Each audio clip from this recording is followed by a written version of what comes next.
नमस्कार दोस्तों, स्वागत है आपका अपने YouTube channel trail blazer the study point में। राजस्थान के वीर सपूत, महान योद्धा, अद्भुत शौर्य और साहस के प्रतीक महाराणा प्रताप की जयंती की आप सभी को हार्दिक शुभकामनाएं। महाराणा प्रताप का जन्म 9 मई 1540 को कुंभलगढ़ दुर्ग पाली में हुआ था, परंतु राजपूत समाज के बहुत सारे लोग इनका जन्म दिवस हिंदू कैलेंडर के अनुसार ज्येष्ठ मास की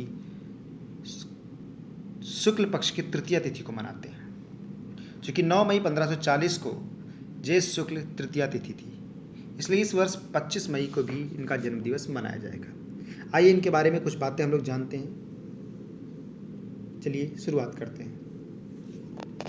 दिवेर या देवर का युद्ध जो है, हमें से ज़्यादातर लोगों को हल्दी घाटी के युद्ध की जानकारी तो है, लेकिन इस युद्ध के बाद अगले 10 सालों में मेवाड़ में महाराणा ने कैसे स्वतंत्रता की लड़ाई जारी रखी, इसकी जानकारी बहुत ही कम लोगों को है।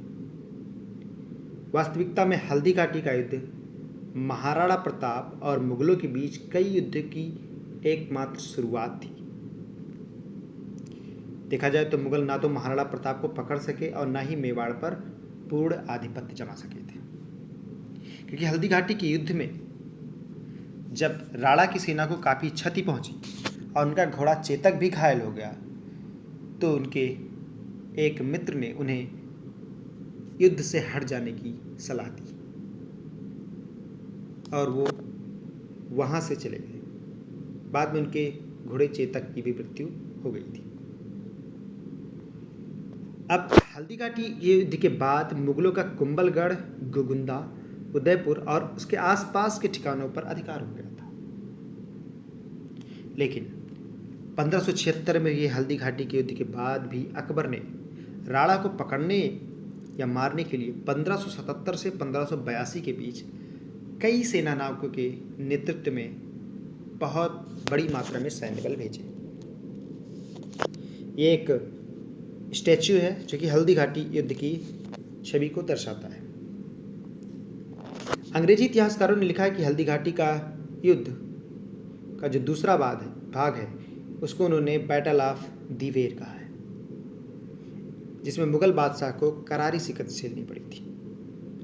कर्नल टाट की बात में अगर देखा जाए उनकी पुस्तक में, तो हल्दी घाटी को उन्होंने थर्मोपल्ली ऑफ मेवाड़ कहा है, वहीं दिवेर के युद्ध को मेवाड़ का मैराथन की संज्ञा दी है। एक्चुअल मैराथन का युद्ध क्या था, तो ये 490 BC में हुआ था। मैराथन में दो शासकों के मध्य डेरियस जो कि फारस का था और मिल्टियाड्स जो कि यूनान का था, इन दोनों के मध्य। इसमें मिल्टियाड्स की सेना बहुत छोटी थी, फिर भी मिल्टियाड्स जीत गया था और यूनान ने बड़ी वीरता से युद्ध किया था।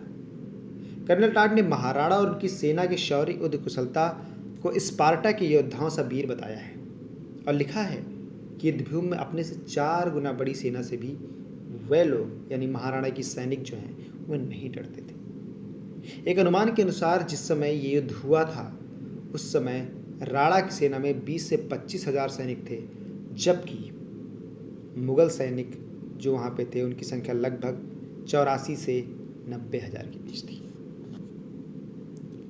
दिवेर युद्ध की योजना महाराणा प्रताप ने अरावली स्थित मनकियावस के जंगलों में बनाई थी।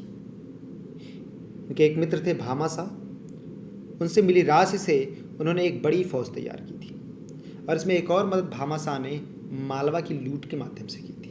भामासा और उनके भाई ने मिलकर किया था। बीहड़ जंगल, भटकाव भरे पहाड़ी रास्ते, भीलों, राजपूत स्थानीय निवासियों की गुरिल्ला सैनिक टुकड़ियों के लगातार हमले और रसद हथियार की लूट से मुगल सेना की हालत खराब। एक्चुअली महाराणा प्रताप गुरिल्ला युद्ध में एक्सपर्ट थे, जिसे बाद में शिवाजी ने भी अपनाया औरंगजेब के खिलाफ। गुरिल्ला युद्ध में होता क्या है कि आदमी छिप छिप के अपनी दुश्मन के खिलाफ अटैक करता है, तो सैनिक कम होने के बावजूद भी आप बड़ी सेना को परास्त कर सकते हैं इसमें, क्योंकि आप सामने से युद्ध नहीं करते। और यही काम राणा प्रताप ने किया।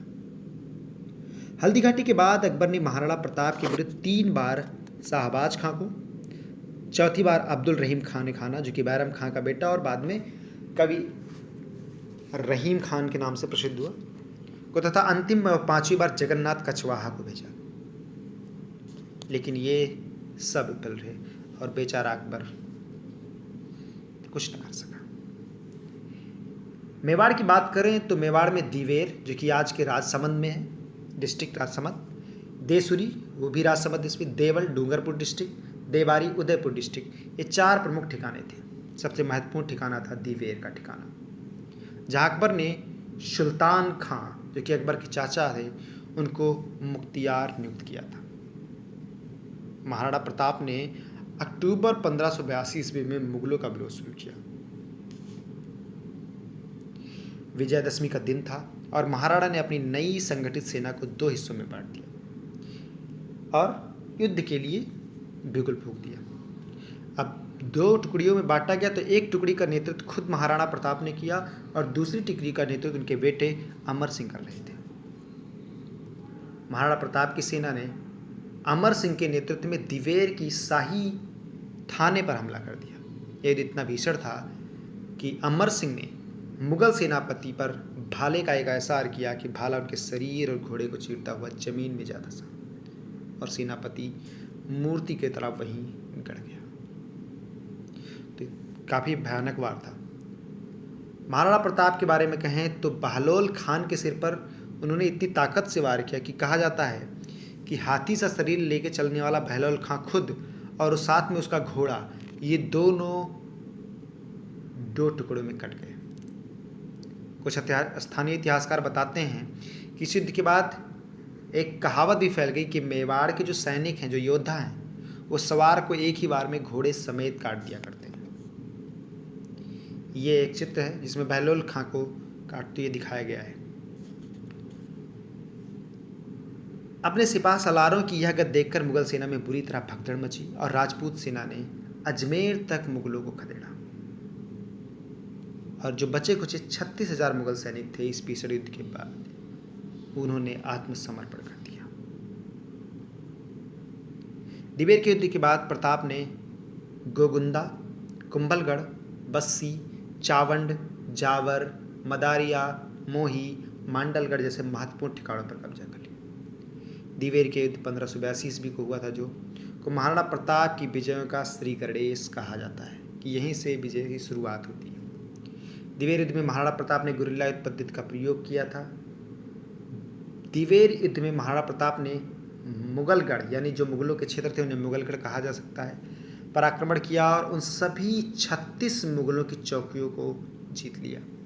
इसके परिणाम स्वरूप मेवाड़ की 36 मुगल चौकियां मुगलों द्वारा बंद कर दी गई। अब क्या हुआ, ये रिपीटेड है। 1584 ईस्वी में अकबर ने महाराणा प्रताप के विरुद्ध जगन्नाथ कछवाहा को भेजकर अंतिम अभियान शुरू किया, लेकिन मांडलगढ़, जो कि भीलवाड़ा में जगन्नाथ कछवाहा की भी मृत्यु हो जाती है। अब ऐसी स्थिति में क्या होगा कि 1584 से 1597 ईस्वी तक, यानी 13 साल तक अकबर और राणा के बीच में कोई युद्ध नहीं हुआ और इसे इतिहासकारों ने अघोषित संधि कहा है, क्योंकि इस समय दोनों के मध्य कोई युद्ध नहीं हुआ और जबकि कोई घोषणा भी नहीं हुई थी सीजफायर का आज के टर्म में बोला जाए तो सीजफायर। ये भी कहा जाता है कि राणा प्रताप से घबराकर अकबर ने अपनी राजधानी फतेहपुर सीकरी से लाहौर ट्रांसफर कर ली थी और जगन्नाथ कछवाहा की 32 खंभों की एक छतरी मांडलगढ़ भीलवाड़ा में अभी भी बनी हुई है। 1585 में प्रताप ने अपनी आपातकालीन एवं अंतिम राजधानी चावंड उदयपुर में बनाया।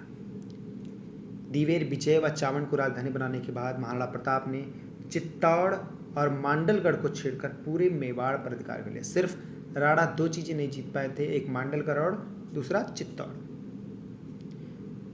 चावंड चित्रकला शैली का विकास भी महाराणा के समय में हुआ था। तो याद रखिएगा, चावंड चित्रकला किससे संबंधित है, तो राजपूत शैली है एक, राजस्थान की। दिवेर का युद्ध वह युद्ध था जिसने न सिर्फ मेवाड़ को अपितु संपूर्ण राजपूताने तथा भारत को बदल दिया था। अकबर की अधीनता ना स्वीकार करने वाला संपूर्ण राजपूताने में एकमात्र राज्य मेवाड़ था। दिवेर के इस युद्ध का लाभ न केवल मेवाड़ पर पड़ा, बल्कि इसके साथ ही मराठों ने भी अब मुगलों के खिलाफ अभियान शुरू कर दिया और अफगान तो पहले इनके खिलाफ थे। और शायद इसका भी एक कारण था कि अकबर ने अपनी कुछ समय के लिए अपने आप को लाहौर में स्थानांतरित किया था। अफगान भी एक कारण थे। साथ ही आवाम के अंदर भी आहंग एवं स्वाभिमान की रक्षा करने की चाह उठी थी। 1597 का समय था।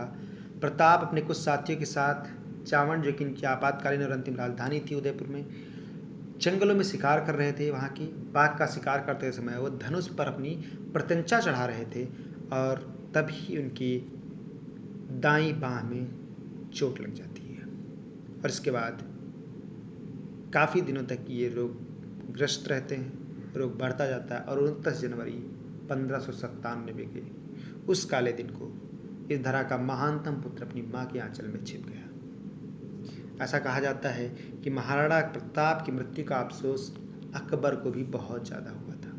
ऐसे बहुत कम लोग दुनिया में जिनके दुश्मन भी शोक मनाते हैं जब किसी का निधन होता है।